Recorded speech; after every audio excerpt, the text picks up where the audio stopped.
আমি অনেক সময় চিন্তা করি খারাপ দৈনন্দিন দেশও আছে, কিন্তু আমরা দেশও সব খারাপ হইয়া একখান হইল কেমনে।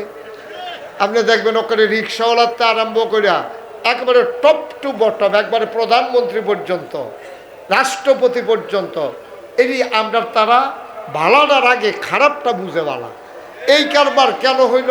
আমার মনে হয়, আমার একটা চিন্তা আর কি, আমার মনে হয় বাটফার সিট আল্লাহ আল্লাহ বিমানও করে কই নিত লইছিল, সব দিবুদে বাংলাদেশ বরাবর ইয়া ফুটে গেছে। এত বাটফার সব জায়গার ভিতরে, এটা তো হওয়ার কথা না। এমন একটা জায়গা নাই যেই জায়গার ভিতরে আপনি বাটপার পাইবেন না। রিক্সাওয়ালা দেখবেন 5-6টা রিক্সা থাকলে একরকম ভাড়া, একটা রিক্সা থাকলে ভাড়া আরেক রকম, ঠিক কিনা কম। 10 দোহানো ফেজ থাকলে ফেজের দাম একরকম, আর যখন দেখছে যে পুরাটা বাজার চুক্তি, তার দোহান ছাড়া ফেজ নাই, বাজারে ফেজের দাম আবার আরেক রকম, ঠিক কিনা কম। এটা হলো বাংলাদেশের মানুষের কেন জানি এই বাটফারি স্বভাব।